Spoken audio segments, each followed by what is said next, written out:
Before we dive in, here's another show you can enjoy in the True Story FM family of entertainment podcasts. Hey there, true believers. Andy Nelson here from the Marvel Movie Minute podcast with the rest of the team. Pete Wright, Kyle Olson, Rob Cabasco, and Matthew Fox. This is the podcast where we dissect the Marvel Cinematic Universe 1 minute at a time, exploring every detail of this epic superhero franchise. In our season looking at Iron Man 3, we're going to mix things up a bit. That's right, Rob and I are your guides, but instead of our usual minute-by-minute format, we dive into 5 minutes of the film in each weekly episode. It's a totally new approach, but one that still allows us to explore all the depth and detail that makes these movies so special, even if Iron Man 3 isn't all that special. Hold on, that's where you're wrong. Extremist, Shane Black. Yeah, would you like to look at the Mandarin and Maya Hansen? Mm-hmm. So whether you're a die-hard Marvel fan or just love deep dives into movies, there's something for everyone on Marvel Movie Minute. Suit up and join us on this epic audio adventure. You can find us at truestory.fm or by searching Marvel Movie Minute on your favorite podcatcher. Because in the Marvel Cinematic Universe, every minute is packed with excitement. Enough said.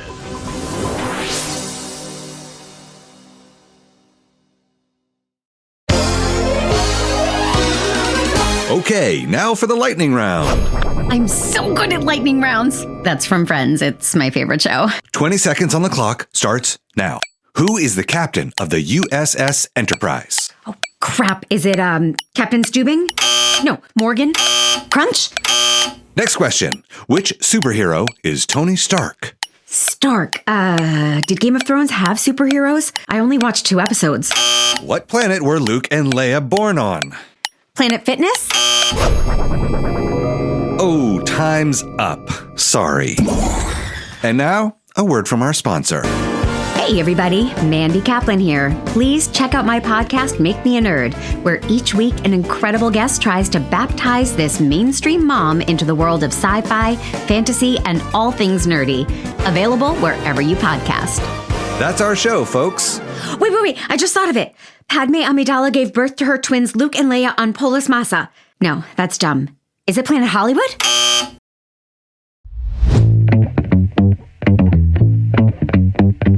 Welcome to Movies We Like, part of the True Story FM Entertainment Podcast Network. I'm Andy Nelson, and that over there is Pete Wright. I am Pete Wright. On today's episode, we have invited cinematographer Shane Hurlbut to talk about Inglourious Basterds, a movie he likes. Shane, welcome to the show. Well, thank you so much. I love being able to talk about movies that we love and kind of dig into the idiosyncrasies of why that struck a chord. I gotta say, Shane, this is every now and again somebody comes through this show who I don't realize until Andy tells me, hey, this is who we're talking about. And I look at IMDb and I realize, holy crap, I'm a giant fan of this person. You have lensed some of my very favorite movies. Like well, thank you. I'm so glad you are here and that we could talk about, your current work and whether or not you were screamed at by Christian Bale. Digging everything. The question on everybody's lips. That's right? The world needs to know. Every single time. Oh my gosh, so funny. Well, let's kind of jump back all the way to the beginning and start how you got started. Like, what was it that triggered you to say, oh, working behind a camera, this is something I think I might want to do?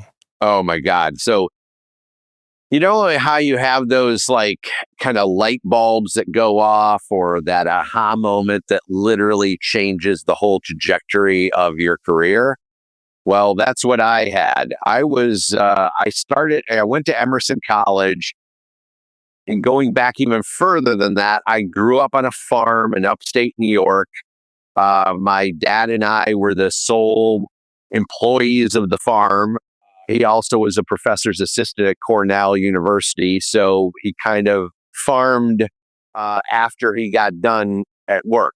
So after I got done with my sports or whatever from school, I would hop on a tractor and I would do that till 11 o'clock at night. Wow. Okay. And my dad was so adherent on, me making sure I did really good in my studies and everything. So instead of taking me off the tractor so I could really actually study, he welded a book stand onto the tractor so I could kind of grip clip my book while I read, while I was dragging a field or plowing a field or whatever the hell I was doing. So Oh my God.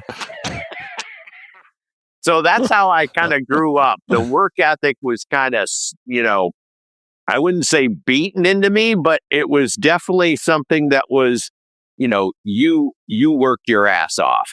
And I also did that at 5:30 in the morning. So I would get up at 5:30 in the morning, get on the tractor, drag a field or prep it to be planted or something, and then get on the bus and go to school.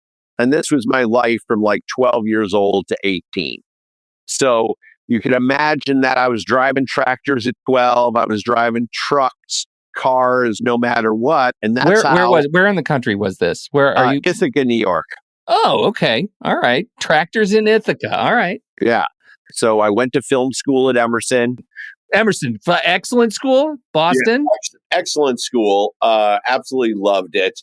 Then out of there, I came out of Emerson like I think every student does. They're so damn confident and, we're going to change the world and I'm just going to roll right into a job, So I'm like, da, da, da, da, da. My wife or my mom buys me a 3-piece suit and I'm pounding the pavement in Boston, knocking on doors and everything because, that's what you think you do back then. And just door being closed in my face, production company after production company. And then I ended up going back to the rental house that I interned at and said, hey, do you need somebody to work in the warehouse? And they did. So that's how it started. $3.50 an hour, working, packing grip trucks. Within 3 months, I was then running the whole place.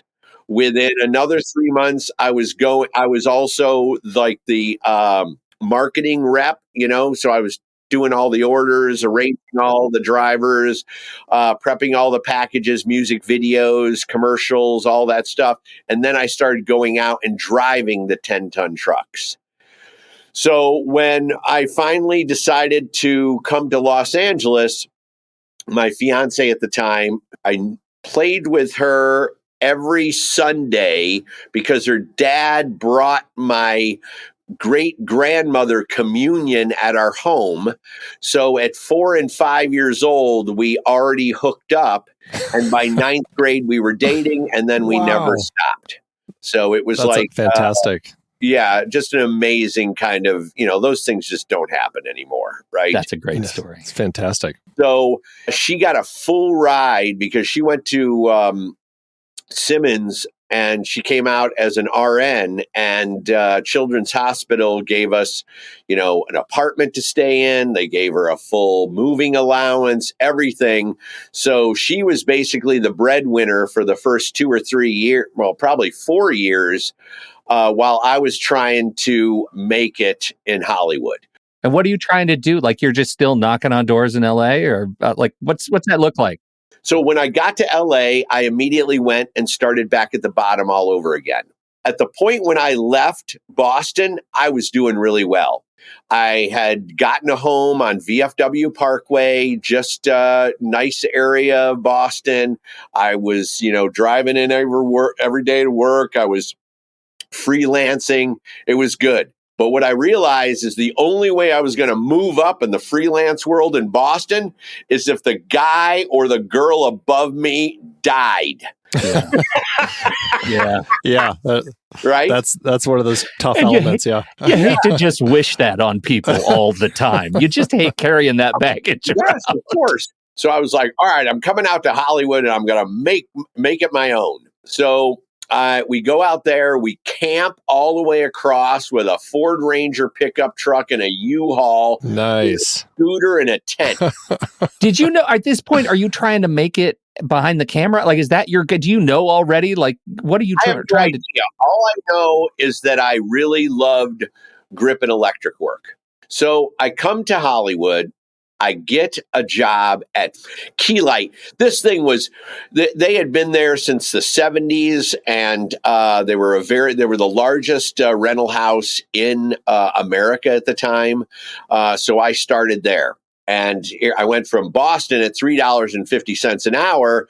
And I went out and bought all these shorts and sneakers and clam digger shorts and T-shirts. And I was all ready to enjoy, the Southern California atmosphere. So I show up with that wardrobe day one, and they're like, all right, jeans, take off those clam diggers, get some steel-toed boots on you, and we'll get $5 an hour. And I'm like, what the hell? So I started packing grip trucks and stuff. And I was that kind of person that was, like everyone said, I was like the Energizer Bunny, right? So I'm always running around. Everyone tells you not to run on set. I tell you exact opposite. If you run, it means you have purpose. And I don't run. I walk with intense purpose. I love that. A slow run. Okay. Yeah. And so this producer was trying to arrange a deal with Keylight for their feature film. And he's up in the second story, and he's looking down onto the main kind of courtyard where all the trucks are pulled in and everything. And he's watching me run across the parking lot.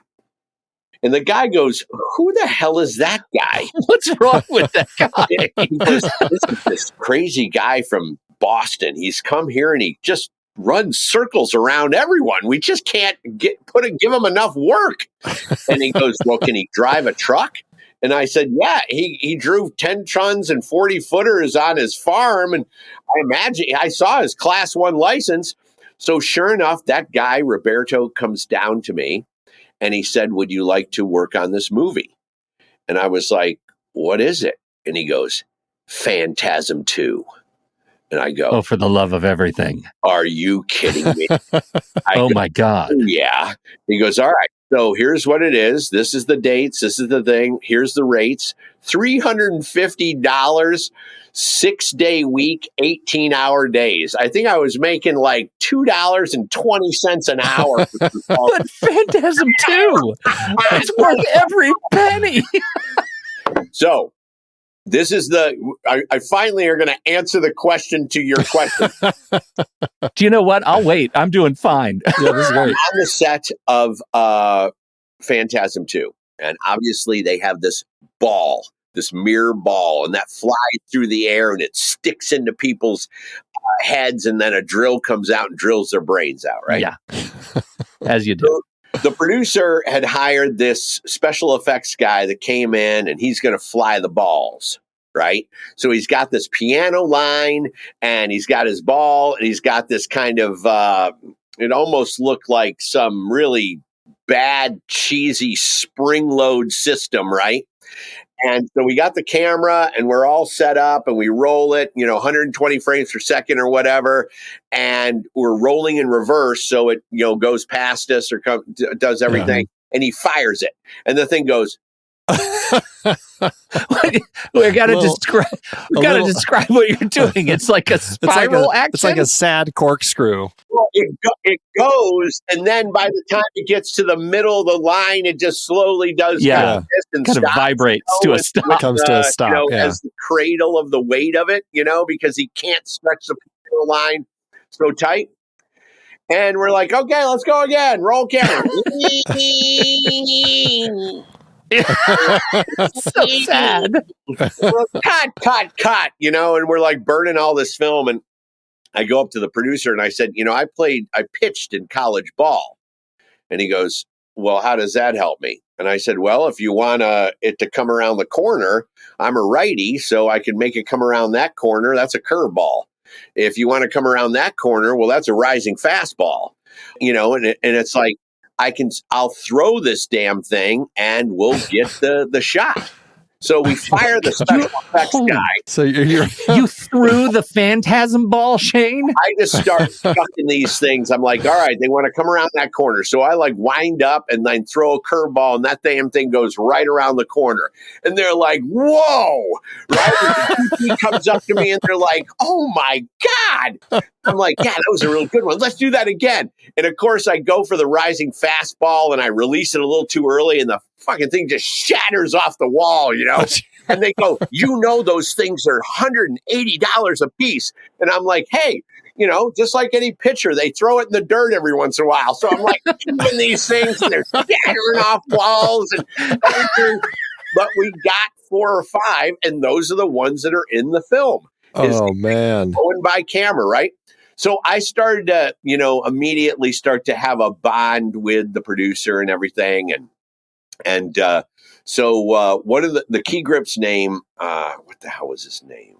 I can't remember. Whatever. He's on the radio and he goes, "Hey Shane, I need an 18 by 24 brought into the crematorium set stat."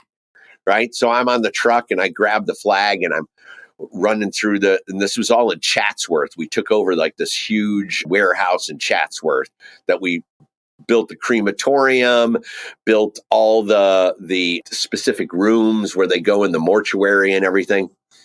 And I'm racing this flag down the steps in the crematorium, and the best boy electric who graduated from USC Film School, cinematography program and everything, Brian Coyne, is walking up the stairs.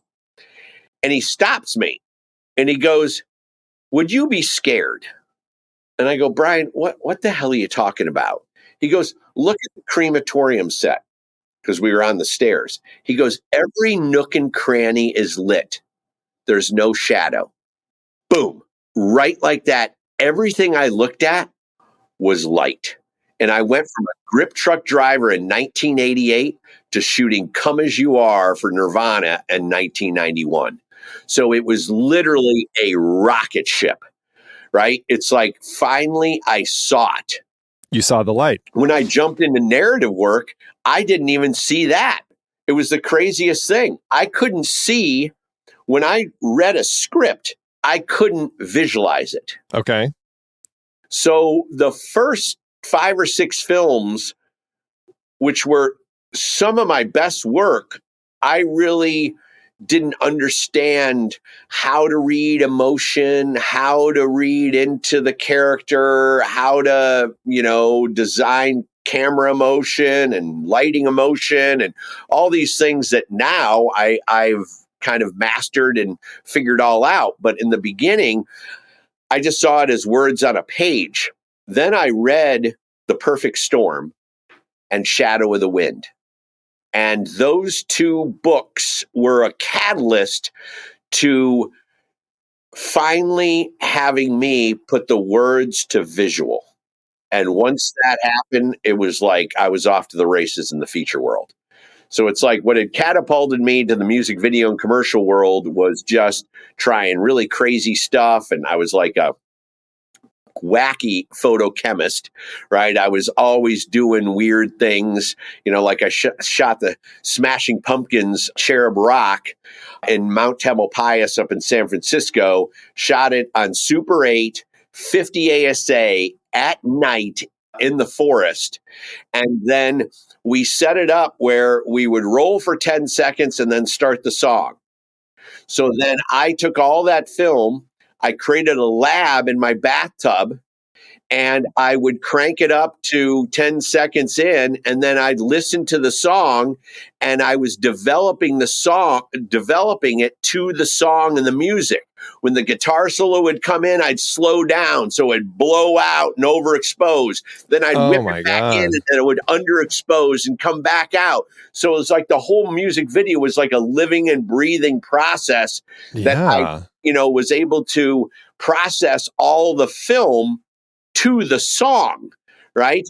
Then I took it out on my beautiful Craftsman driveway that had the best cement auger kind of mix. And I'd put 2 reels and I just slowly reel it so it slid across and scratched the whole negative. And then that's what we would take to company 3 and make it so. Wow. That's outstanding. That is. I had no idea. It's like a chemical cinematic lunatic, and I'm wondering if you have any room. I'd like you to take on the role of my uncle. From now on, you're just going to be Uncle Shane. Yeah, it's crazy. I mean, and I got so into all the cocktails, right? So early on in my career, I was all about the what kind of cocktails I was going to cook up with film. Like I would bake it, so I'd lower the ISO, or I had this idea. It was like I was watching all these people, they're shooting black and white, and everyone's getting all these accolades for shooting it. And I was like, I wonder if that sound recording film, that you could actually expose that. I mean, it's a film, maybe you could expose it. And I remember going to Van Horn at Photochem, and he's like, what the hell are you doing, Shane? You're trying to record on the mag stock? And I go, yeah, I'm telling you, I know there's an ISO, So sure enough, I do all these testing, and I find that it has an 80 ASA. And I shoot on this stuff, and it has 10 times the silver that black and white has, because it has to record the soundtrack. Yeah, sure. So the black and white imagery is insane. Wow. The grays and the mids have like this multi-planing of shadow that looks so three-dimensional. I show it to this one commercial director, and he's like, we're shooting that for this Renova campaign. So this is my whole career has been this. I put myself out there, I find these things, and then something goes awry. Okay. And what went awry on Renova was, it only comes in 2,050-foot spools. So I had to put Photochem so they could cut it down into 400-foot loads, right? Oh my God, yeah. So we get that all out, and we're out in the middle of Baker, California, at Dumont Dunes. And we got all the agency and the client and all these big models, and they're out there with the blowing silk and shit and all this stuff. And I'm just shooting. And before we roll, the director, who is also a still photographer, comes up to me. He goes, what if we use a red filter? You know how those red filters, they bring the sky down, and then we can add the polarizer, and oh my God, we'll give this even more dimension. I was like, oh yeah, that sounds amazing. Let's do it. So we slap the red filter on, we slap the polarizer, and we shoot our asses off for about 14 hours. No. Sunrises, sunsets, that classic shot where the sun is flaring just over the dune, right? Where you're seeing the crescent, and then the model comes up in silhouettes, and just beautiful sweeping crane shots, Russian arms through the whole thing, huge budget. Go back to the hotel, because we're going to do the next day. And I call Mark Van Horn, and I'm like, I'm so excited. You got to tell me what this stuff looks like. Come on, blow my mind. And he's like, what stuff? Oh. And I go, we shot 8,000 feet. We sent it to you. Yeah. Oh, no. Did you have the lens cap on? And I'm like, wait, what? What's the safe light for that mag stock? And he goes, red. I'm my like, God. oh my God. Oh my God. I know. I mean, you're laughing about it right now, but you got to give me a second to grieve. Dude, I lost my shit. I was like, oh my God. And I never forget calling the director. Those calls are the worst. Oh, no kidding. 5 times in my career, and they are awful times. Oh. When you tell them that everything we shot, that $500,000 day is literally gone. Ugh. So I literally went to all my crew and asked them to work for free. I asked for Photochem to process all the stuff for free, all my vendors to give us another day, and we did it. And we didn't shoot with that goddamn red filter.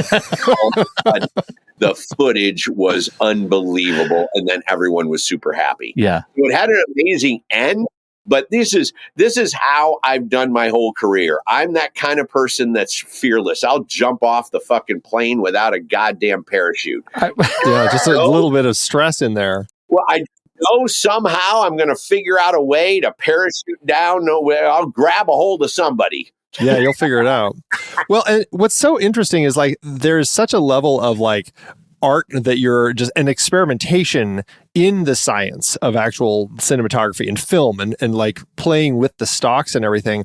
That obviously works really well in the world of music videos that you were starting in commercials and everything. But then transitioning into film, there's less of that sort of opportunity generally in film.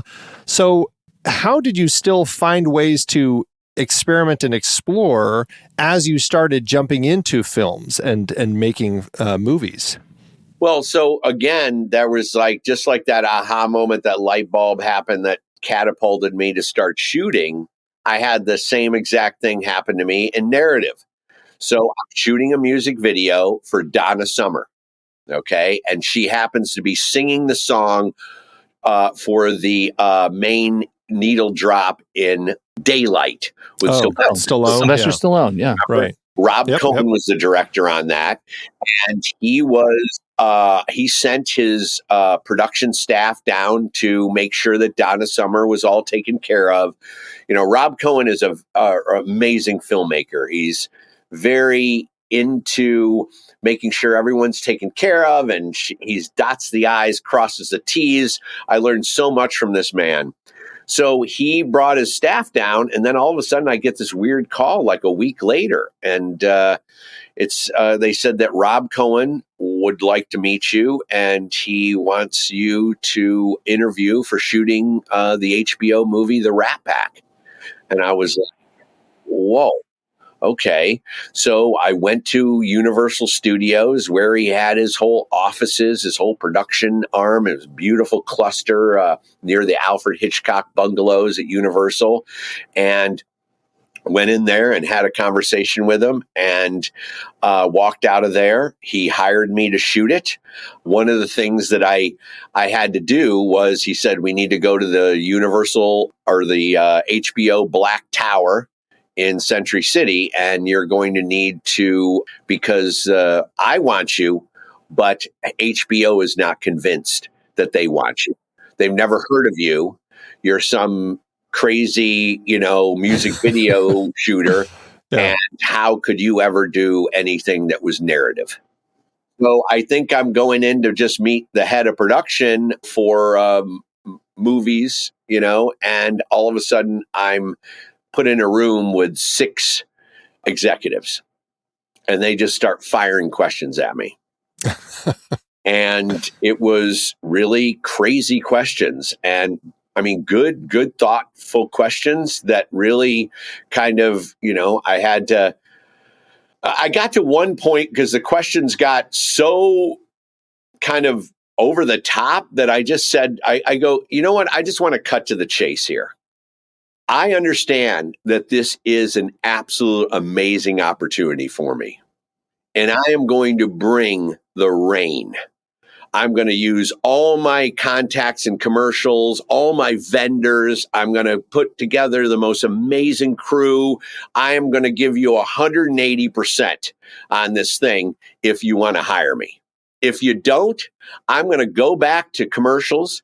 Bob Giraldi, who's already offered me a directing gig at Giraldi Suarez, I'll go back to my wonderful commercial world, and I'll be able to, take advantage and see my daughter being born. And, if you want me, you want me. If you don't, you don't. And I stood up, turned around, and walked out. And I was like, because it was like, how do you light, how do you light it? Like skills questions. Yeah. Are you defending a dissertation or what? It sounds like it. Yeah. Yeah. How can you light 6 people? Well, that's kind of what a band is. Yeah. Can you light darker skin tones? You got Sammy Davis. Because we got Cheadle in there. Yeah. Cheadle. And I go, well, I've dealt with a lot of different, darker skin tones on many music videos. So these were the kind of questions they were asking me. So I walked out. They all ran after me, and they said, no, we want to hire you. So I got that job. But what I didn't know, and this was not revealed to me till I finished the last shot. Rob Cohen came up to me and he goes, Shane, I just want you to know that HBO was not convinced that you would be able to pull this movie off. So they wanted to do these pre-shoots. And based on the pre-shoots that we did, they had a crew fully hired for 1 week. They had another director of photography.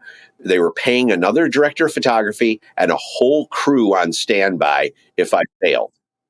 Oh Wow. my God. Wow. And I was like, it's a good thing you didn't tell me that. Yeah. No Yeah. kidding. Right. Good. Right? God. Because it's Wow. going to ruin your confidence that the Yeah, right. studio doesn't believe in you, right?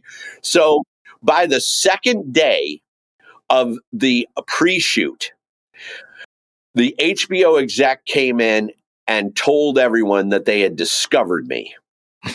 And I went Of course on they a did. run Sounds like an executive. doing HBO shows and promos for a long time. And it was awesome. I mean, I had such a great relationship with the whole promo department. Chris Spencer, Maurice Maribel was over there. All that team was just fueling. We were just fueling off of each other. They gave me ability to direct some promo spots. So it was a really wonderful collaboration that happened all from a music video. That is lightning in a bottle. Those kind of stories just don't happen. That's crazy. Wow. Yeah, that's crazy. And then Rob takes you on and you end up doing, how many did you do? You did the skulls after that, right? And then Did the Skulls. I did a ABC or a NBC pilot with him. And then we were all slated to do Fast and the Furious. He wanted me to do it. I was all locked in. I was meeting with Brian Grazer and all the team to be able to do that. And then all of a sudden it switched because they had, I guess, Universal had signed some deal with this director of photography that was getting into directing. So he had done all these favors for Universal, and this was the payback. So he had to shoot Fast and Furious to then get his next directing gig. So that was kind of, it tossed me out of it, which was unfortunate. But, one door closes, the other one opens. Yeah, I mean, you've been keeping very, very busy throughout your career. I mean, from that point in time, like Drumline, Mr. 3000, Into the Blue, the greatest game ever played, Jesus. and then We Are Marshall. That's where you kind of kick things off with McG, right? Where you start this relationship that's progressing all the way until now because you're about to shoot, or have you started shooting the latest movie with him, right? Yeah, so I just shot Way of the Warrior Kid with McG, and then we're doing the Kiss biopic in 2025 together, which is going to be huge. Oh my God. Can you imagine that? Oh my God, I cannot. I mean, I'm like, I've already started, working with MBS, the big rental house out of here. I'm like, you got to get me par cans for days. I can't have any LED when I got to go back to the 70s and 80s, right? So all this LED tech is going to be vaporized for what I'm using on stage for sure. Well, that stage is going to be hot. Yeah, that should give you some fun return to playing with camera, like you were, right? Like you did in your music video days too. So exactly. Yeah.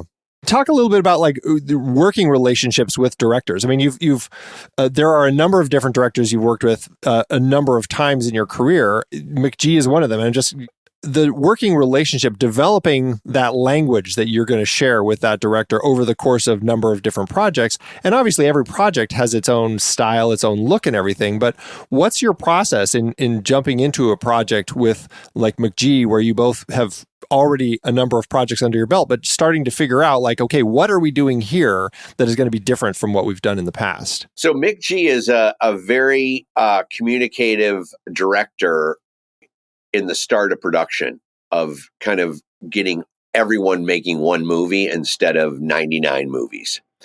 And he does that with a sizzle.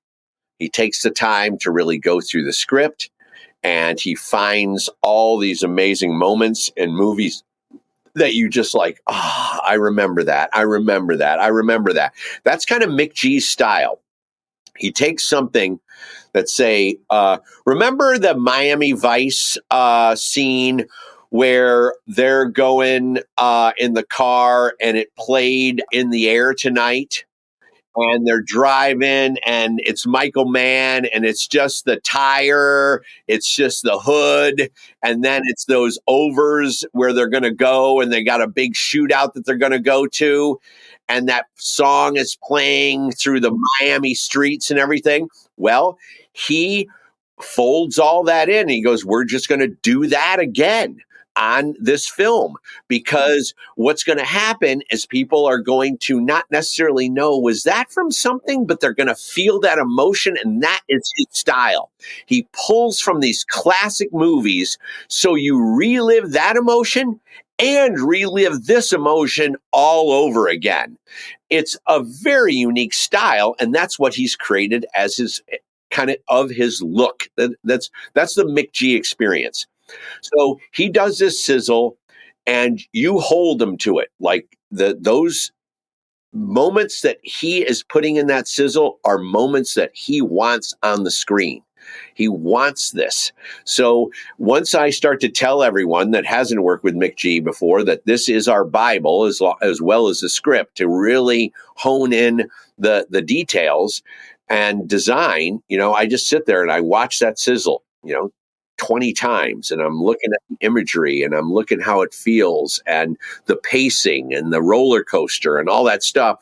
And then I communicate that to the team and we start just going, and he just lets me roll. And that's what we've been working together since 1991. I shot Cypress Hill, Sugar Ray, all his music videos back in the day when he was first starting out. I was, working alongside him when I was starting my DP career. So we kind of started together as director DP, as like first, newbies in the industry. And it was great to have him, call me for We Are Marshall. And then we went right into Terminator Salvation. And then we did Babysitter together and then teamed up for Rim of the World and now Way of the Warrior Kid. And I've also worked for his company, Wonderland Sound and Vision, because they like to harness a lot of first-time directors and really shine a spotlight on them. And I come in as kind of the veteran cinematographer to really teach them how to prep a movie and really put as much on the screen as possible and really organize it and teach them the etiquette and protocol of shot listing and blocking schematics and how important it is to create lookbooks and pitch decks and all this kind of stuff. So I've done I think a 10 or 11 movies through Wonderland. Wow. Okay. So that's kind of Mick G's style. Then you have first-time directors where, they have amazing ideas that they want to come to fruition. And if you had, say, a necessary peer that was around the same age as this first-time director, well, they're going to be kind of figuring it all out together. Where I come in and I've lit 100 bedrooms, 100 dining rooms, night exteriors. There's not much that I've not been able to light and lens and bring to life. So I really give them the ability I light stuff very fast and they're able to get in there and really get their performances. So that's that working relationship. So they bring in these grand ideas and I'm able to actually figure out how to do these grand ideas and put them into the budgetary box. And Musica was a perfect example of that. Here was Rudy Mancuso. He had never directed a feature film, done a lot of shorts and stuff. We team up together. We literally have 7 3-hour sessions that were just 7 days in a row, 3-hour sessions where we're shot listing the whole movie. And the ideas and craziness with in-camera split screens and cameras that move effortlessly with them and oneers that are 5-minute shots that have walls opening up and closing and spinning and sets deploying right in front of you and everything. This was his whole vision. And I was like, okay. holy crap, how am I going to pull this off with the money that we have, and we're shooting in New York. So it's like, and I'm like, I'm going back to the goddamn Charlie Chaplin days on this thing, right? I don't Sure, yeah. Right. or anything. I'm like doing pulleys with goddamn sandbags, 3/8-inch line to be able to hoist the backdrops up and send them back down. There was nothing automated at all, So, and it's that scrappiness that I love when it's like I love working on budgets that are like this far apart, 200 million to, 15 million, because then you got to get really scrappy. You get put in that box, and then how can you figure out, how to deliver a, $80 million movie for $15 million? And that's kind of why I get hired a lot, is kind of that style. I'm able to be very scrappy. I'm super organized. So I have a whole team of assistants that are not my camera assistants. They're just my assistants to prep the movie. So we go in and we make deals with vendors, and we're only using the 50-foot techno on this day and on that day. And, we really break it down. So it's not like 50-foot techno like I did on Greatest Game for, 47 days. It just was there, whether we used it or not. Well, with these budgets where they really get shrunk, you really have to detail and go down the rabbit hole of really planning out your shots to know when you need the crane, when you need to show scope, when you don't. That's the whole thing with the movies. So that became kind of like how I work with first-time directors. Then you have directors that are incredibly seasoned, but they only want to be around the actors. So it's all the performance, and it's all driven by the actors. The actors come in, they block, and we observe, and then I have to figure out as quickly as possible how to light it. Because, I did my normal style of working with a director that I want to try to be as organized as possible. So I'm like planning out, I'm doing my own blocking schematics. I'm doing my own shot lists, because she just wants to be with the actors and the blocking and all that stuff. So, first day, walk in and I'm, dialing in already before she's in there, lighting the whole kitchen. And she's like, "Good morning, Shane. How are you?" And I go, "Good, good." And I'm like, "So what are you doing in here?" And I'm like, "Well, I'm just reading the script. It says kitchen." "Oh no, we're doing that in the billiard room." What? I'm like, Oh, wait, what? That's on the other side of this house. I'm like, "Okay, guys, we're going to the billiard room. We need to move that Magni 167 around with the 3 Falcons over there, and we need a So finally, after that moment, that happened 3 days in a row. I go to the dining room. "No, we're in the kitchen." I go to the dining room kitchen. "No, we're in there." And it's like, okay, I'm going to surround this goddamn house with so much light that can be deployed, so we are ready at all times. So God. you work with directors like that want the freedom. Yeah. Sure. Yeah. Let the actors go and see where they go. And then I have to come in there, with my team of amazing technicians and whip it together as fast as possible. Wow. We're going to have to turn our attention to Inglourious Basterds in a second, but I got to talk about Terminator Salvation. Was that by the time you get that in 2000, I don't know when you got it, 2007, 2008, whatever, was that was the biggest thing biggest thing I've ever done. Biggest thing you've ever done. 58 million on We Are Marshall but you got to understand, Terminator Salvation, when it started out, it was only $100 million. It was a low budget film, pretty much. It was all financed through the Halcyon Corp. They had bought the rights to Terminator, the franchise. The property, yeah. They bought that property. They had to end up selling it after Terminator Salvation because all their business dealings and everything kind of went south. But that movie went from $100 million, where I had less money to light on that than I did on $25 million Swing Vote, right? So that's how it started. And then the writer's strike, and then the third act expansions, and then all of a sudden it was a $200 million blockbuster, right? Yeah. on a cursed, what essentially is kind of a cursed movie, cursed timing, cursed with changes, and cursed with budget bloat. And here you are, like doing the biggest thing you've ever done. And I'd just like to hear some thoughts about you putting the sort of your sort of visual footprint in a massive franchise like Terminator. That at that point it was kind of in a controversial sort of middle space for fans.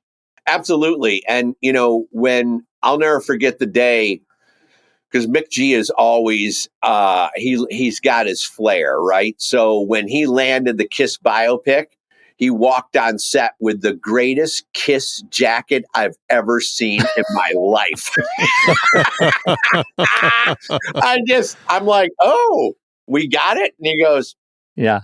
Right. That's awesome. Okay. So he walks me in and he goes, he wanted to have a meeting with me. And I sit down in his office. And then all of a sudden, out of nowhere, he brings this T-1000 and slams it down on the desk. And he goes, how about reinventing this franchise? And I'm like, are you kidding me?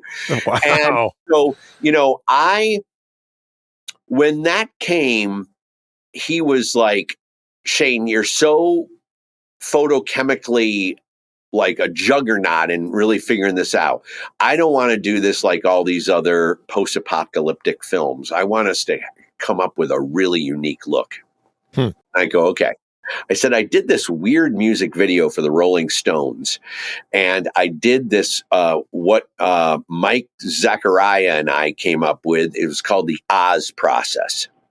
So what it was is you shot color negative, and then you sent it through at the end a black and white fixer. Okay. Now, what that did is it left all the silver and everything on the negative. It desaturated everything and turned everything a silvery gray. And I go, crap, the machines are taking over the world, taking over the resistance. We're going to make that New Mexico desert look like silver rods, not golden rods. Everything is going to have the emotion that these machines, everything you see in the landscape, even though it's a vast landscape, it's silver rods, silvery desert. Everything is not going to be this brown on brown on brown that we had seen on many post-apocalyptic movies prior to this point.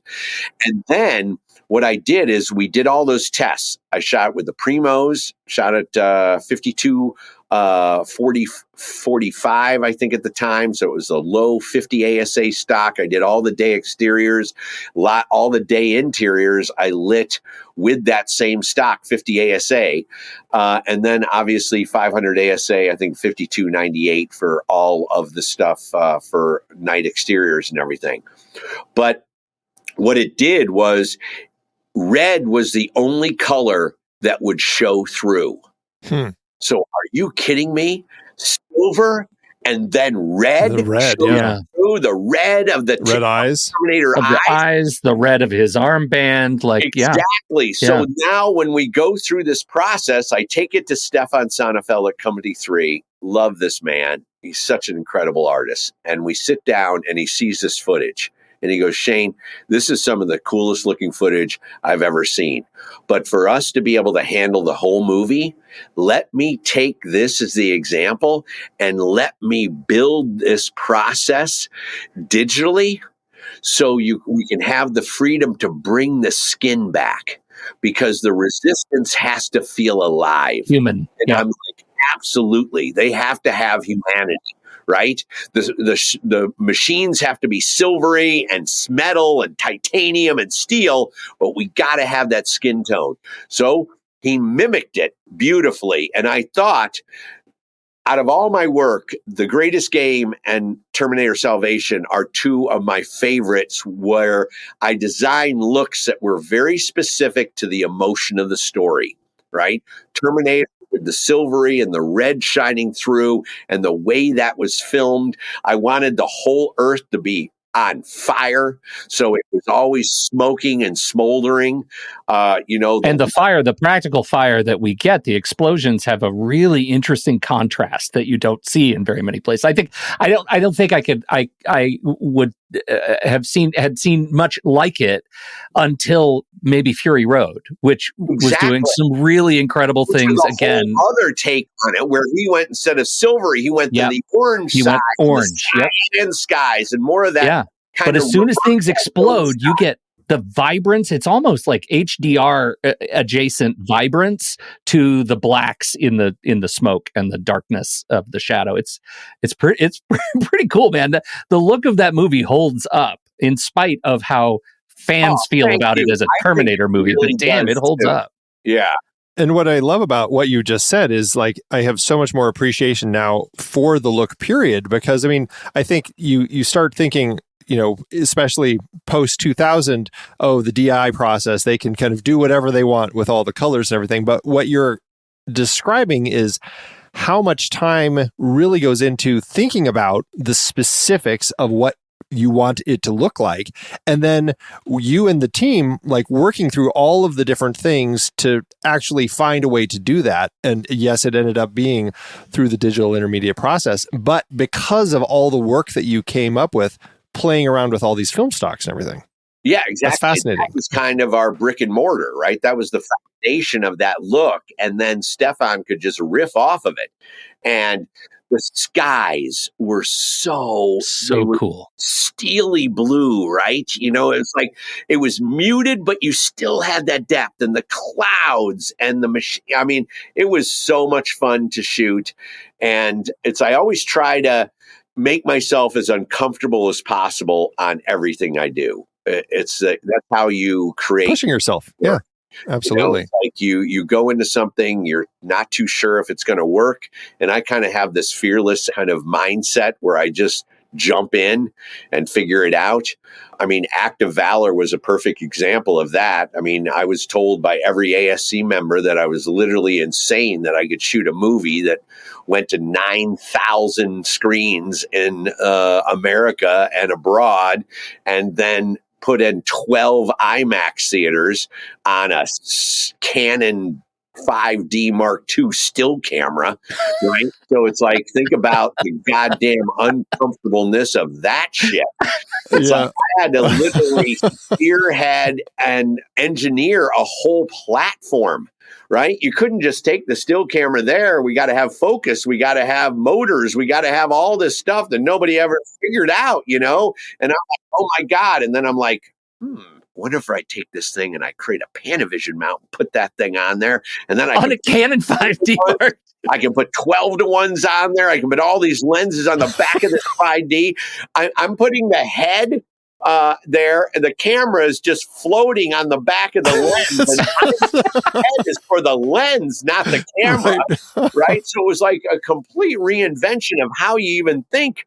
And assistants would come in, I'd hire like assistants, Hollywood assistants that would come in, and they're like seeing all these pieces and parts and little mini HDMI cables and shit. And they're like, what the hell have I just walked into? And it was a huge learning curve for everyone.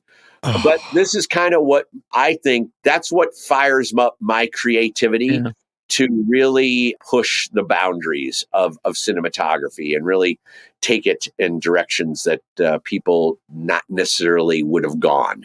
God, I love it.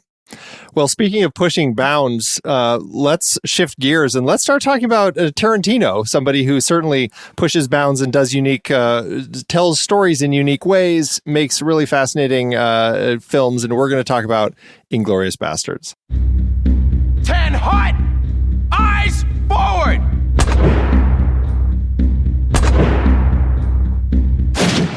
My name is Lieutenant Aldo Ray, and I need me 8 soldiers.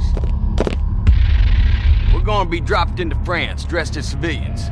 We're gonna be doing one thing only. Killing Nazis. Yes, sir! Members of the National Socialist Party conquered Europe through murder, torture, intimidation, and terror. And that's exactly what we're gonna do to them. We will be cruel to the German. And through our cruelty, they will know who we are. they will find the evidence of our cruelty in the disemboweled, dismembered, and disfigured bodies of their brothers we leave behind us. And the German will not be able to help themselves from imagining the cruelty their brothers endured at our hands, and our boot heels, and the edge of our knives. And the German will be sickened by us. And the German will talk about us. And the German will fear us. Nazi ain't got no humanity. And they need to be destroyed. Each and every man under my command owes me 100 Nazi scalps. And I want my scalps. 9.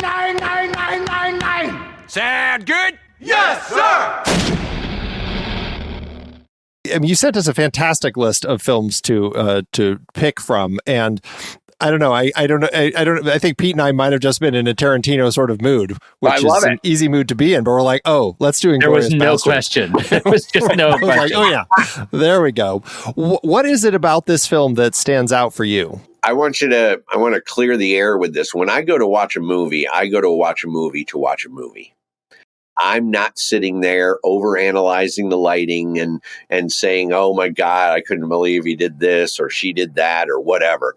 It's there to just enjoy the time, being in the theater, feeling the heartbeat of the audience, all that stuff. That's what movies is all about. So I go Andy and I don't know how to do that anymore, but go ahead.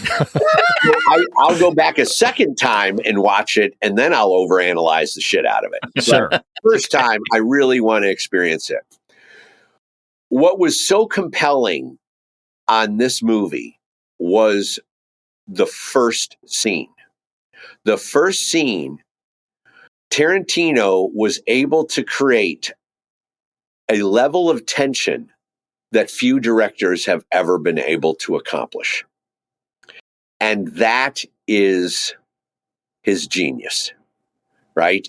Putting the audience in a situation where we're literally transitioning from, upstairs where he's having that nice little cup of tea or whatever, and go down and see that everyone who's hiding underneath the damn floorboards and everything, and just the way that actor talked and how he, oh my God, it was just like he was a snake slithering around that guy's neck till the point where, he had to cry uncle, and, they just went and shot all the people down and just one person survived, right? Right, and right. you come off of that, and that scene was uncomfortably long, too. Right, yeah.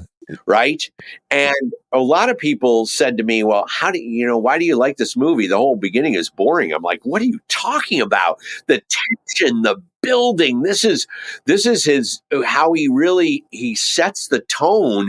And once you have that, once you know how ruthless this guy is, he's going to be coming back in the end. You know the weight of what the Germans are doing at this time. I love that he centered it around like this movie theater too, that it had all the dealing. I thought Brad Pitt and his whole collection of Nazi hunters were just unbelievable. Like the guy from Brooklyn, the guy from he was from the South, just the whole collection. That's where Tarantino builds these very unique characters. And what I find in his scripts, more than a lot of other directors, is I know the backstory on that character and I don't even know the backstory.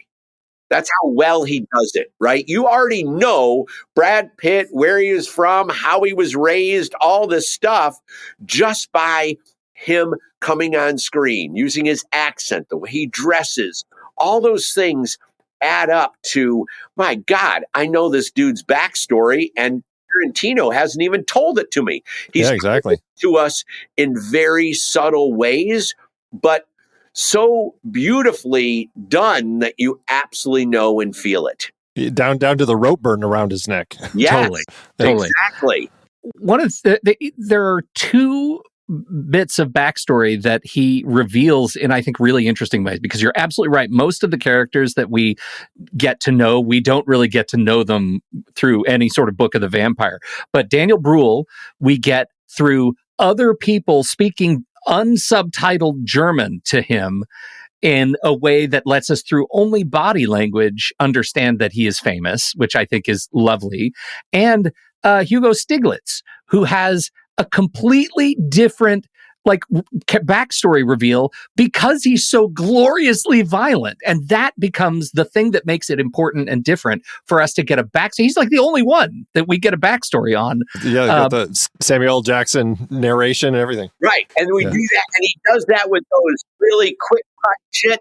That's, again, it's like, what I love about Tarantino is he's a chameleon, right? And I call it, and I use his playbook. I call, this is Shane Hurlbut. Cinematography is my mixtape. I take a little bit of Richardson, I little Deakins, I take a little of Chivo, I take a little of Harrisavitas. It's like, and that's the Hurlbut mixtape. Well, Tarantino does the same thing with all his Japanese-inspired films and this, that, and all these different animations and anime. Westerns. Yes, the Western and all that stuff. And he just cooks this into a damn, crock pot and kicks out Inglourious Basterds, And you're just like in awe of the dialogue. That's the other thing. Not only is he able to do this beautiful backstory that you immediately understand the characters and their depth and dimension, the dialogue is so goddamn genius and so well written and well crafted. I mean, the words that come out of Brad Pitt's mouth are, you're just sitting there laughing your ass off. He did the same thing in Django Unchained. He, with Don Johnson, that whole damn pillowcase thing and where you're going to cut the eyes and all that stuff and the full regalia. And he's like, well, shit fire, Don Johnson has never been better. Right, yeah. It's like, I want to see him in more movies because it's like, he has the acting cred. Where the hell did he go? But yeah, I just, again, being able to pull from all these elements and infuse it into a period piece, Nazi hunters. It's just got the greatest snippet of storytelling that all of a sudden you're like wedged in on this wonderful time that actually kind of happened, right? I wasn't it based on like a true story of some extent where they actually had these people that went out, just like, when, Hitler was trying to confiscate all the artwork and everything. You had those guys. Remember Clooney did that one where the Monuments Men. Yeah. Monument Men, to be able to go in and rescue all the Renoirs and all this amazing work of art.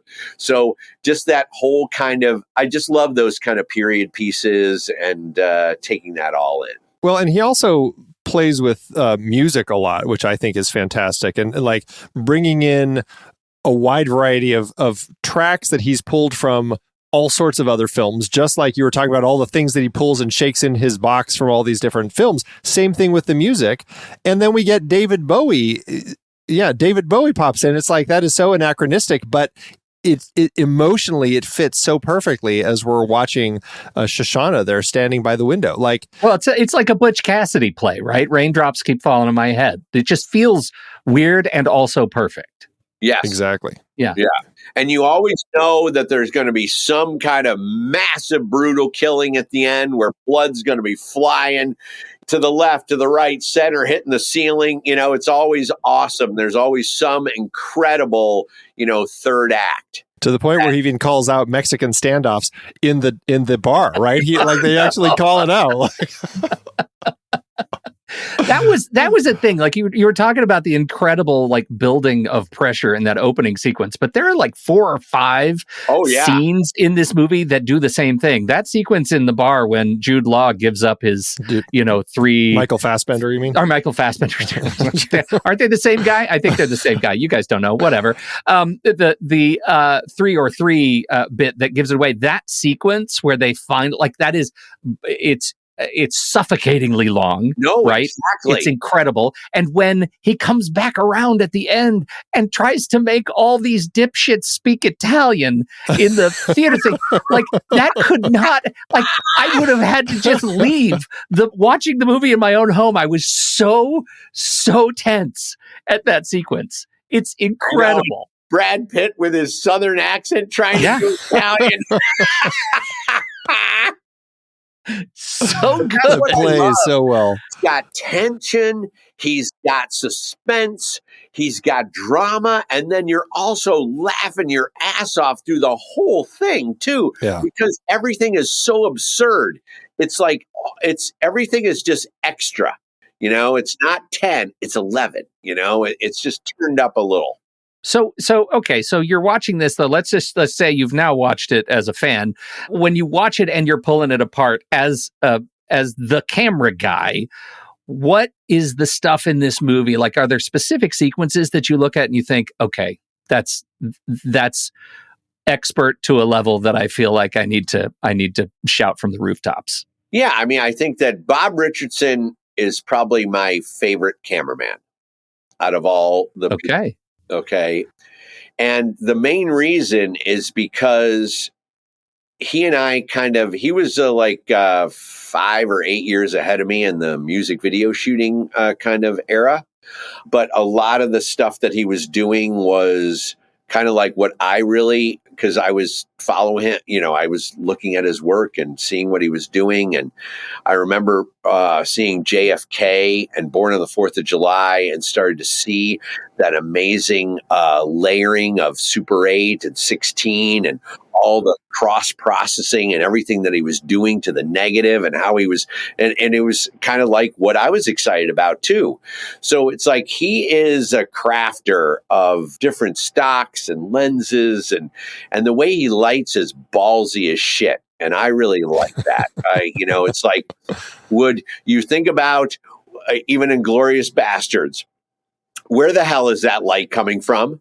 There is no goddamn light in the world that is going to drive down that bright onto that table and bounce off their faces. They didn't have skylights in these homes in the 40s, right? It doesn't make any sense, but it visually looks awesome. It's awesome. And what does that light do? It culminates what you're supposed to look at as an audience.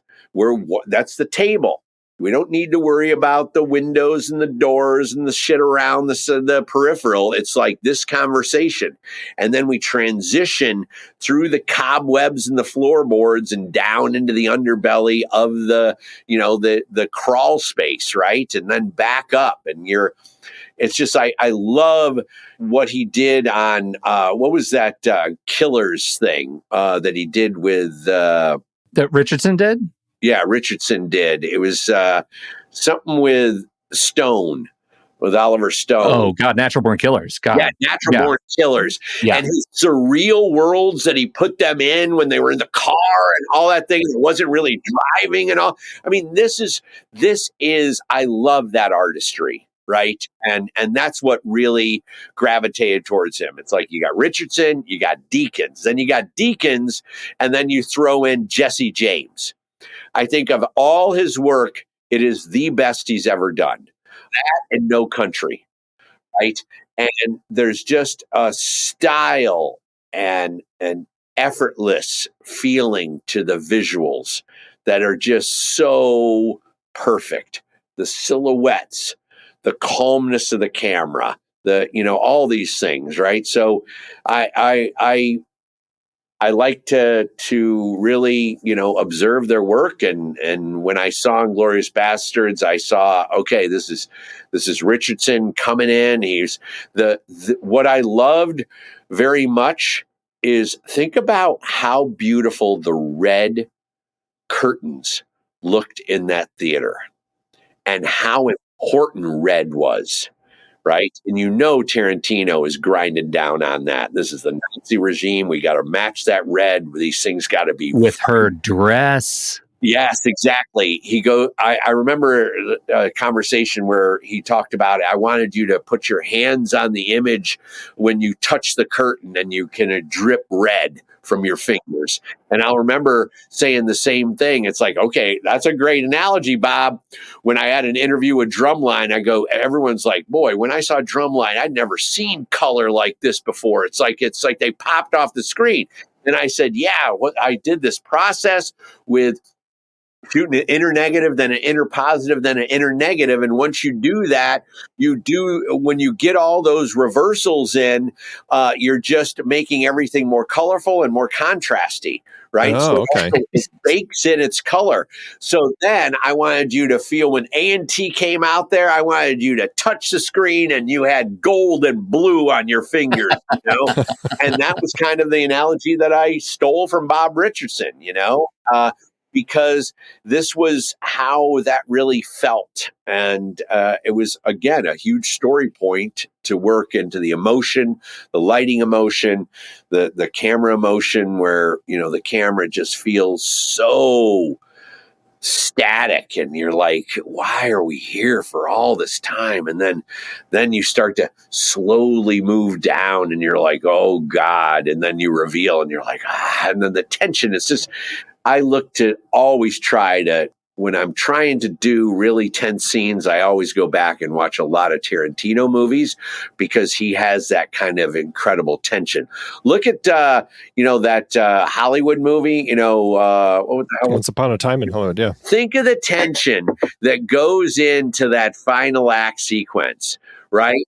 Where, they come into the house, they got the gun, they got the knife, they're going down in there, and then he's got the dog and he's got the dog food, and I'm just a flamethrower. But the tension of all this is just so visceral. And, so anytime. Or that Spawn Ranch sequence. I mean, oh my God. Totally. Yeah. Exactly. Oh my God. That was almost, he took the Inglourious Basterds scene and he took it up 10 notches with that one. Oh my God. No kidding. Home, that weird house with like and I thought Bob did a smoking job in there because it looked so seedy and you didn't know what was in a corner. You saw the window. Couldn't see it. Yeah. It up and did something move over there? It was spooky as shit and it was daytime. Yeah. Right. Well, and that's the process of because it's the lighting, where you're putting the lights and everything, but also the smoke in that particular case, and building the shadows in and everything. And I mean, we're certainly getting that here in Inglourious Basterds. Like I love the moment when the theater is burning and you've got all that smoke and you just have her face like laughing projected onto the smoke. Like we're seeing that. Right. Just it's like yeah, that is insane. And just like the thought process of putting that together, and I'm sure like they had to do some tests to figure out like what's the right sort of smoke that we're going to be able to get to kind of use it with the projector. You got to be able to see through it. Yeah, you can still see through it, but you can also see it projected onto the smoke, which is brilliant.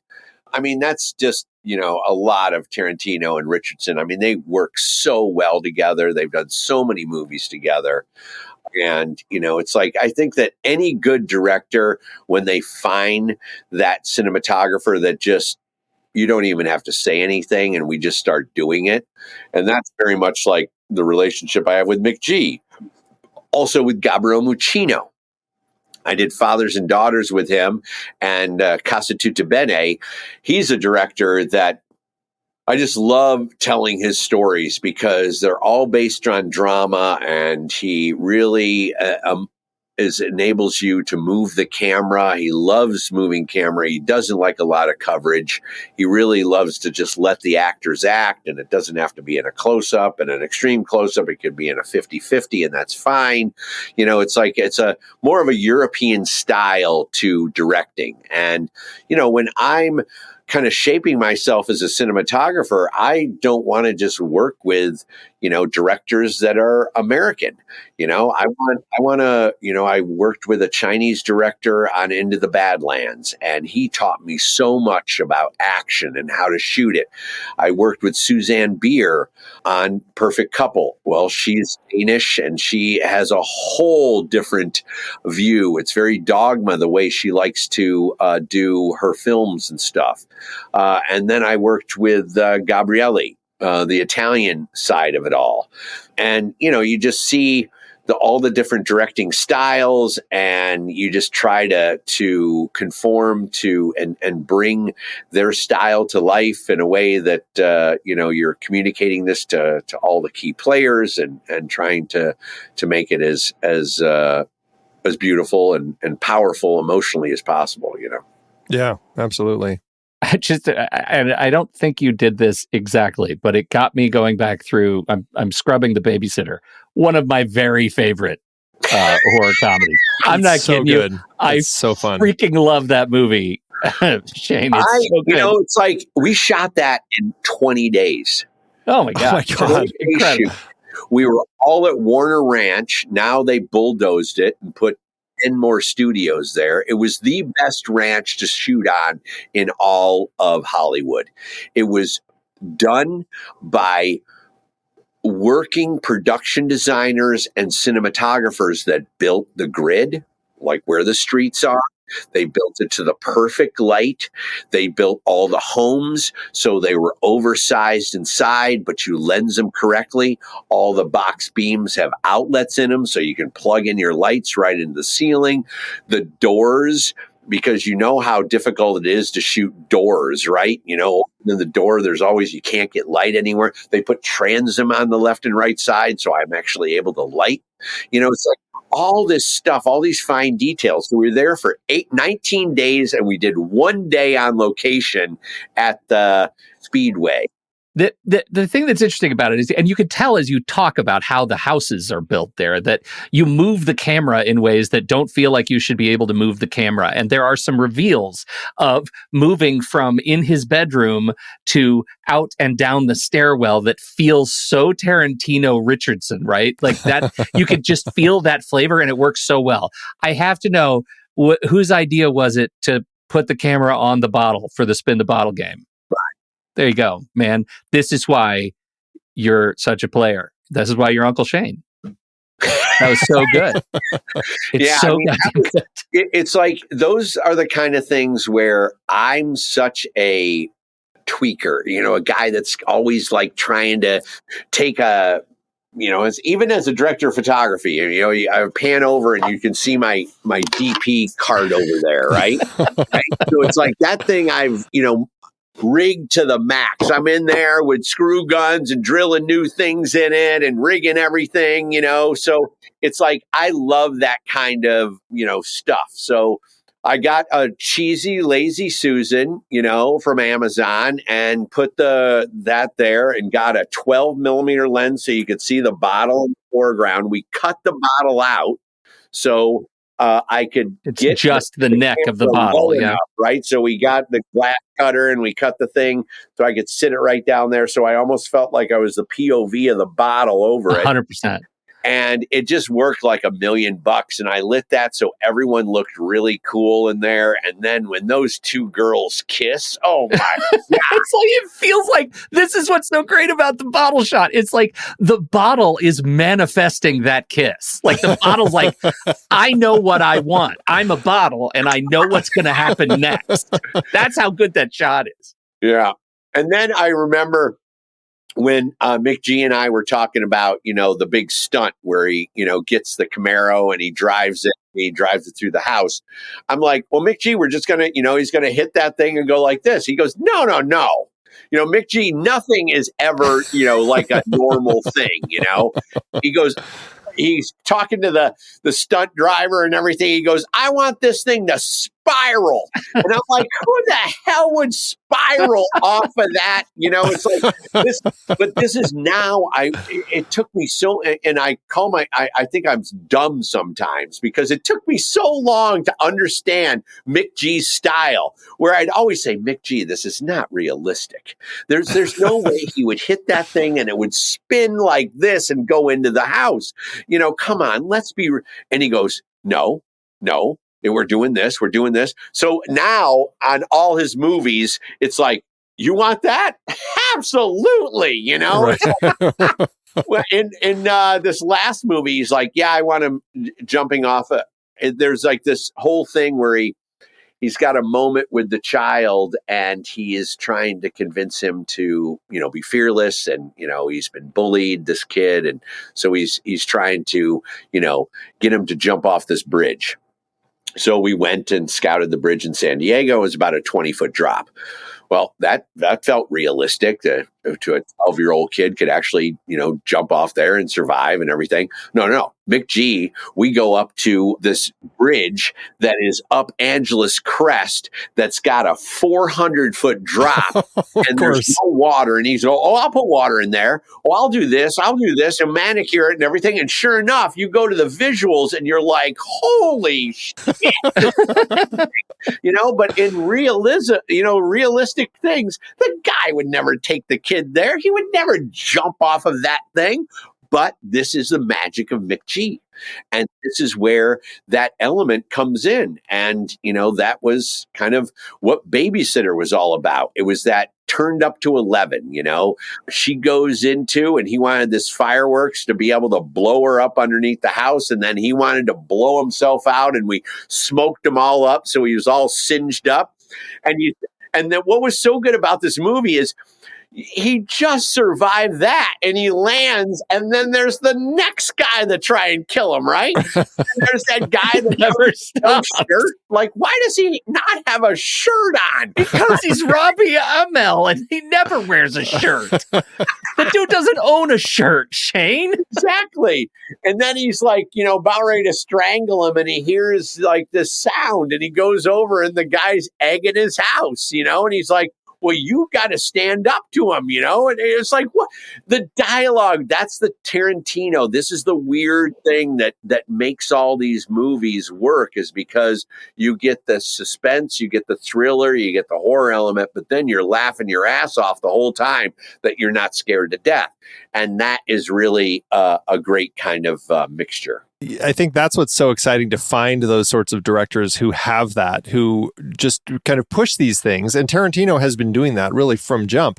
And again, that's what makes this film so fun to watch, because, again, you know, going back to his style where we got the different chapters, we're walking through it in a chapter storytelling style, but then to kind of like get to know these characters step by step before we really kind of put them all into the mix at the end, you know, like get Christoph Waltz as Landa, like really getting to know that character. And then it's a right turn. And then suddenly it's like, well, let's spend some time with the bastards. And then it's another right turn. And we're like, with Michael Fassbender as he's hanging out with Mike Myers, you know, and we're setting the plan in motion. And it's so fascinating to kind of walk through his worlds. And like you were saying, like his passions come through, and it makes it so much more of that exciting. The fact that it involves a movie theater, that we're talking about like these actual historical Nazi filmmakers like Riefenstahl, and yes, and we're actually getting like a history lesson, right? I mean, she's shooting all that propaganda footage and everything. I mean, it was unbelievable, you know, and tying that all in, and it being around the launch of this theater and the thing. It's like he's a master of storytelling and scripting. It's like he knows when to bring the roller coaster up, when it needs to fall, when it goes through a low hum, when it comes back up again. He just really knows the pacing. It's a fun ride, and you walk away also really thinking about life and thinking about things. So it's like, that's the best case scenario ever. You know, when you walk out of a movie and it pushes your thoughts and you know, you come back and you think, wow, I never knew that whole era even existed. I love when they transport you to different places it was like, okay, here's a good story. So I get hired to shoot Drumline. And I had never worked with Charles Stone before, it was like my third movie or something. My son is about ready to be born. Well, before I even got the movie, I'm shooting in Kansas City, and I'm directing a children's hospital spot. You know, I'm directing, things are taking off. You know, I'm like, okay, I did a couple narrative pieces, but now I'm back into commercials. It's awesome. I'm directing. Oh, this is great. And I get this call from Tim Bourne, the producer, and he's like, so have you read the script yet? And I go, Tim, I'm sorry, you know, I'm in Kansas City. I'm working on this, you know, directing this children's spot. I haven't had the time. And I don't know if I'm into this goddamn Saints Go Marching In bullshit, drumming, marching bands. That's what I said to him. Be careful, Shane. You're shedding a little bit of your curmudgeon credibility, right? Well, at the time, that's what I thought, you know? Yeah, right. I'm like, I don't know about this. And he goes, where are you? And I was like, Jesus. Okay, I'm in the Westin in Kansas City. I need your address and your room number. So I'm like, wow. Okay. So I give him all the information. He's like, all right, douche. I was like, whoa, okay. So I go and I direct the next day. I come back from the hospital and everything. And in my room is, you know, back in the day when they had those AV carts where it had the cathode ray tube TV on top and it had a little VCR and on the second shelf, right? And then all the cables dragging all around and everything. So that is in my room when I walk in, and it just says, play me. Nice. What the hell is this? So I pop it in and I hit play. And it is a video of the Senate, which was the featured drum line at A&T, just going off. And I was literally running to the phone. And I called Tim and I go, holy shit. Oh, so all of a sudden you're in marching bullshit now. And I'm like, this is a subculture. I had no idea. This is amazing. I want to shoot this movie. And he goes, all right, you know, boom. So I fly in and I meet with the director for the first time. And he's so excited to go show me his vision because he's already been scouting there for weeks. And he takes me to Clark, Atlanta. And it's a African-American, school. And it's kind of just behind the Georgia Dome, kind of, below Midtown in this kind of somewhat seedy area. And he takes me, and I'm envisioning. So once I signed on to this, I'm reading the script, and they come out of the tunnel. Well, I'm seeing the USC Trojan tunnel, right? I'm seeing that big hook, right, that they come into the Coliseum on. I'm like, oh, that's going to be amazing, And then the band room, I'm seeing the triple, double, quadruple layers, where all the bands and all they're playing and the drum lines up at the top. And it's like got all the sound baffles and tall ceilings and everything. I'm like, oh, my God, this movie's going to be so visual. So we're walking down the hallway, and all the hallway is all this cinder block. And he opens these double doors to the music room. And the music room might have had 7'6" ceilings in it with 3 layers, 3 6-inch layers of rock. So the drumline heads were at the ceiling here. Yeah. Yeah. So visual. Right. Yes. So visual. And they got cinder block white walls with dark skin tones and this weird, bad kind of rudimentary kind of graffiti, murals on the wall. Sure. And it's like, this is where the drum line's going to do. This is where we're going to do the little battle in here. This is where Dr. Lee comes in and leads the team and all. And I'm like, okay, yeah. And then he goes, let me show you the tunnel. And I'm like, oh, okay. Here it is, right? Yeah. Here's the tunnel. This is awesome. And he takes me into a hallway with ceiling and recessed floor tiles. And I'm like, and then I go, so where do they go out in the state onto the field? And he goes right through those double doors. And the double doors had the bar in the center, right? Yeah, so it wasn't even right tunnel. It was the goddamn bar. Of course, the award-winning band is going to get the double doors with a bar. Like, that's the most marching band thing you could say. Yeah. I'm like, okay, all right. And then he goes, let's go out and see the field. So we go out to the field, and it's like, substandard, cement seating on one side, and then the other side are these kind of brick buildings in the distance, and there's power lines and shit everywhere. And he goes, all right, so you've seen A&T. What do you think? And I go, well, Jesus, Charles, I got to be perfectly honest with you. How depressing do you want to make this movie?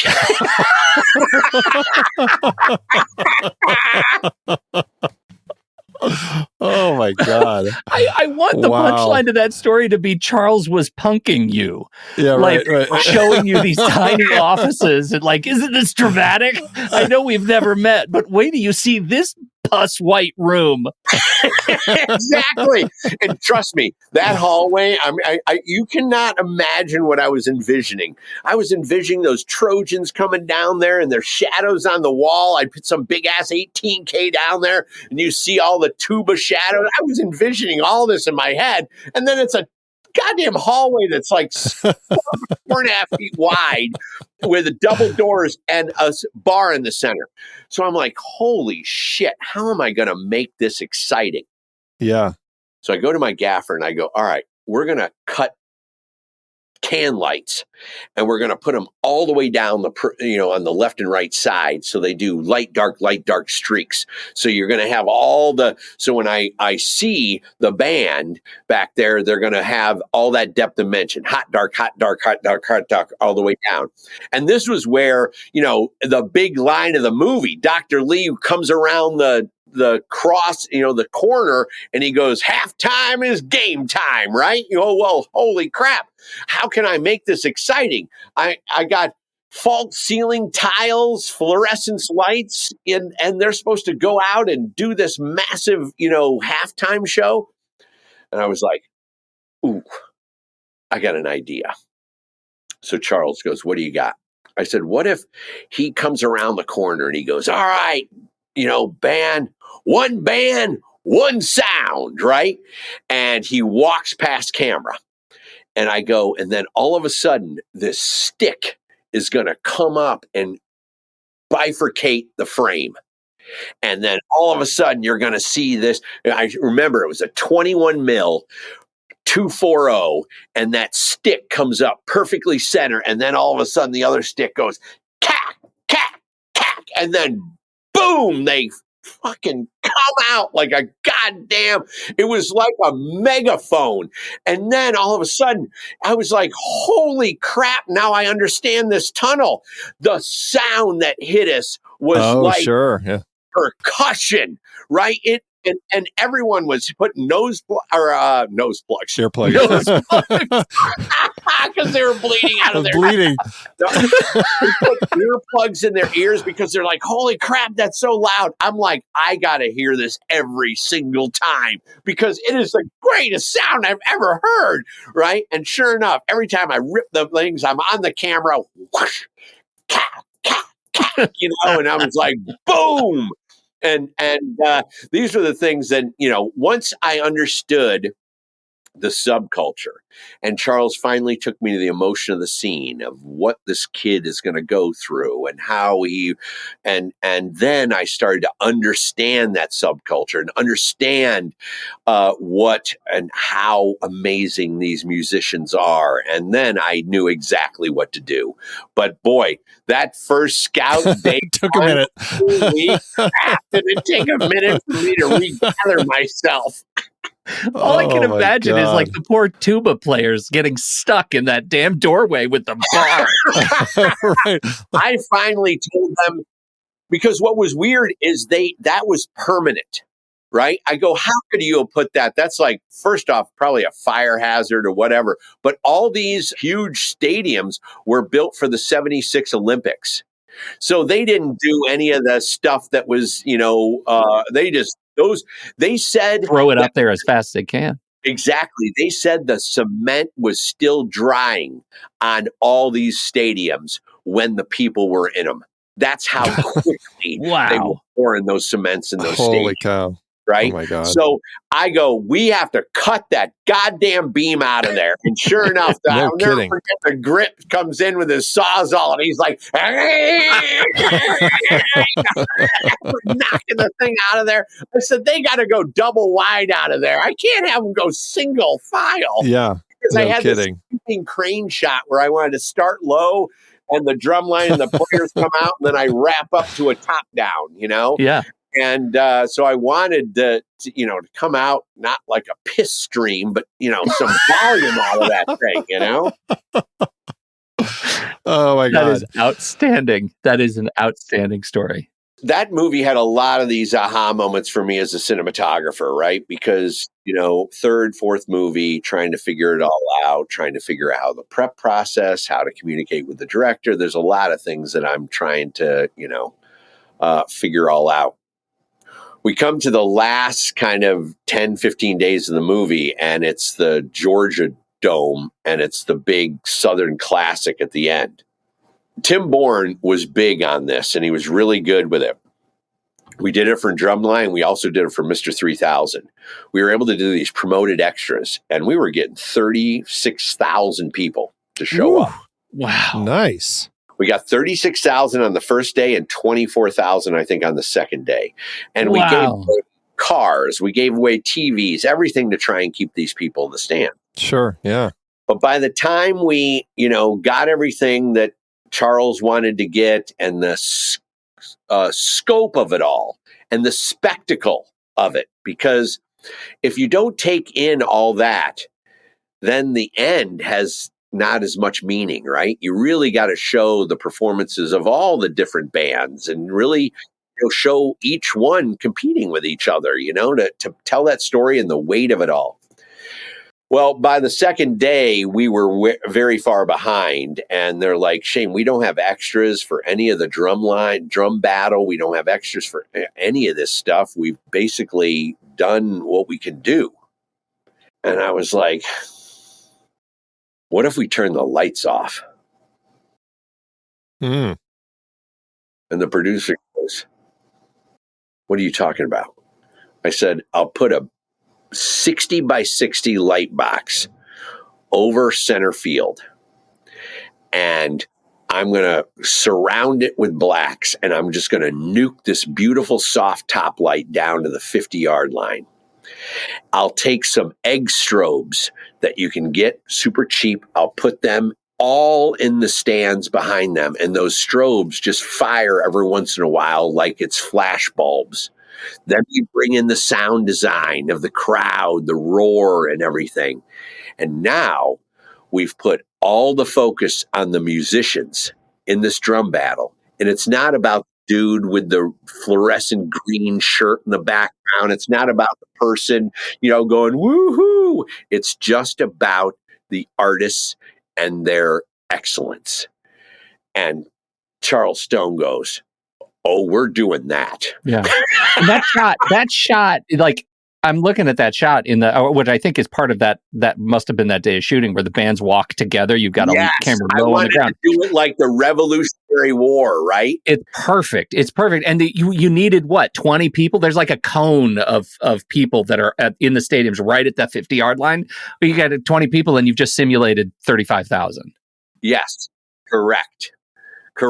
And, it was kind of one of those moments where you were completely put in a box.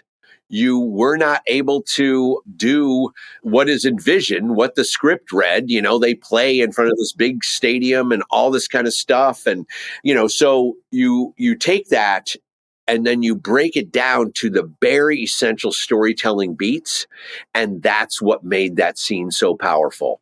The whole time, Charles Stone told me, he goes, being in a drum line is being in the military. You walk in a specific way. You walk to the beats. You are in perfect lines. It's all about symmetry. So we wanted all the shots to have that left to right, that up and down, no diagonals, everything was military. And what was funny is like getting them all in a line, right, to be able to shoot down them. The first time, because I had never done this before, I was never dealing with drum lines. So the first time we're doing it and we're like, okay, number 1, step out a quarter of an inch. All right, finally I was like, there's got to be an easier way. Oh, a hunk of rope. So I hunk a rope, I tied it to a combo stand, and then I put it at the perfect angle to the lens, and all they had to do is that all the drums line just up and lined right to the thing. All right, rip it Turns out. out they know how to do that. Exactly. Right? Yeah. And it was like perfect, right? They just touched their drum to the thing and it was down line. So you got that perfect where you saw every drum, every stick, So when we did that drum battle at the end, I wanted the full on Revolutionary War thing where they both come up, they stand, that was the stupidest thing in the world. Who the hell comes up and then, 20 feet away, you them and you shoot them, and no one's running, no one's hiding. Wide of the eyes, yeah. Who came up with this style of warfare? I know. It works for the movie, though. It works for the movie, yeah. And that's really what it all boils down to. Shane, so many great stories about all of these films that you've been a part of, and Inglourious Basterds, of course. Thank you so much for coming on here and talking with us about all of this and sharing these stories. Oh, absolutely. It was my absolute pleasure. I love these kind of things. And, I've been doing this for 30 plus years. And because of my crazy nature, I have stories that are very, very unique. So I love. I have a feeling we've just tapped the surface. Yeah, that's just it. We're scratching the surface. Yeah, right. Oh my gosh. Well, it's fantastic. You're online out there and the socials, right? People can find you out on Instagram, I believe. Yeah, you can find me at Shane Hurlbut ASC on Instagram. Obviously, I created this massive filmmaking resource called the Filmmakers Academy. If any parent out there is watching this podcast and is thinking their son or daughter wants to be a filmmaker, there is an option not to send them to Tisch or USC or Emerson at $70,000 or $80,000 a year. We do have an online resource that people have compared us to. 4 months at Filmmakers Academy is not even equal to 4 years at USC. I try to kind of define the education. So imagine if you had a professor that you went to college, and every time the professor came in, he had a different story or something to show because he just did something prior to him coming in. So what Filmmakers Academy is imagine that you're watching me master the art of cinematography, and I'm taking you along on that journey. So as I shoot the perfect couple, I immediately come back and do a light quality masterclass on how I lit Nicole Kidman. Yeah. That's and fantastic. How I took all these different foam sources and bounce sources and everything and fabricated them. I did a lot of night work on Way of the Warrior. So I come back and I launch Night Cinematography Masterclass, right? We had 70 plus individuals shooting this over 4 days. And so it's like, it's almost, the greatest education, because it's tip of the spear learning that I'm immediately able to boil down and break it down where at a level they say I make it so easy and effortless to learn that they hardly ever have to go back and watch it again, which I thought, oh, that's a fail for me because I want people to stay on the platform forever. So we keep on making money. So maybe I should confuse it. Uncle Shane saying the quiet part out loud. Oh, wow. That's awesome, man. That's fantastic. We'll definitely make sure we have links for all that in the show notes. Fantastic really that you good. do that. Yeah. Yeah, thank you. Thank you That's so amazing. much, man. Thank you for Yeah, it being was here. absolutely wonderful. Thank you so much. Great questions, great places we went, and I cannot thank you enough. Oh, well, we had a great time. We'll have all of Shane's links in the show notes. Again, we appreciate you joining us here today. And for everyone else out there, we hope you like the show and certainly hope you like the movie like we do here on Movies We Like.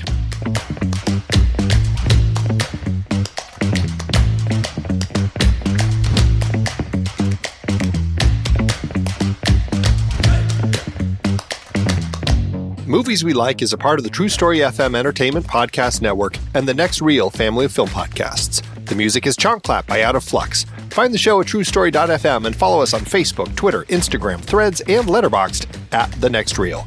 Learn about becoming a member at thenextreel.com/membership. And if your podcast app allows ratings and reviews, we always appreciate it if you drop one in there for us. See you next time.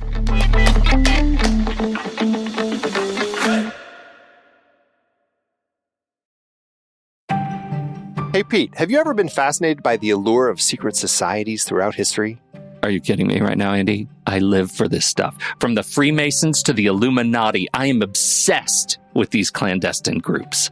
The Rosicrucians and their ancient wisdom, the Skull and Bones Society at Yale with its powerful alumni network. I'm drawn to them. There's something about how they offer this exclusive access to hidden knowledge. They totally capture my imagination. It's like they give this sense of belonging to something greater than oneself. Wow, sounds like you're looking for one yourself. Do you even need to ask? Where do I sign? How much blood do I have to give? Are there any required tattoos or brands involved? Is it my first or second born that they need? Well, what if I told you that there's a secret society for film lovers right here at the Next Reel family of film podcasts, all proud members of the True Story FM network, and you don't have to give any blood or either of your kids? You've got my attention, Andy. What can you tell me about this cinematic brotherhood? When you become a member of the Next Reel family, you gain access to a treasure trove of exclusive content, early episode releases, and a community of passionate film enthusiasts who share your love for movies. It's like being initiated into a secret order where you're privy to the inner workings of our shows, including the Next Reel, the Film Board, Movies We Like, Sitting in the Dark, and CinemaScope. But Andy, as a member, will I unlock a world of bonus content from extended conversations and behind-the-scenes insights to exclusive pre-show and post-show discussions that expand the conversations about the films we love? Why, yes, the true power of this secret society lies in its community. As a member, you'll join an exclusive group within our Discord community where you can engage in clandestine conversations with other passionate film fans in our members-only channels. But what about live recordings, Andy? The sacred rituals of any good cinematic order.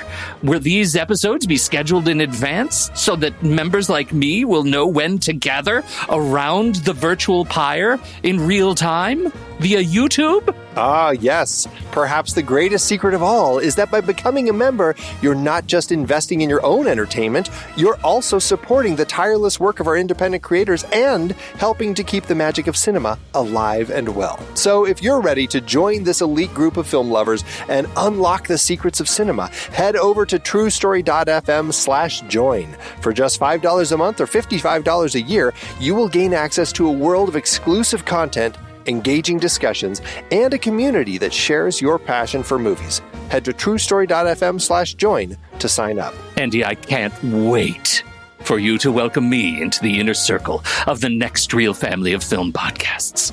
I'll see you in the secret chambers. Now, when do I get my ring? Well, we don't actually offer rings with your membership. Tattoos or brands? When can I do that? No tattoos. Secret handshakes? Tell you what, you and I can come up with our own secret handshake, okay? No, I mean, at the very least.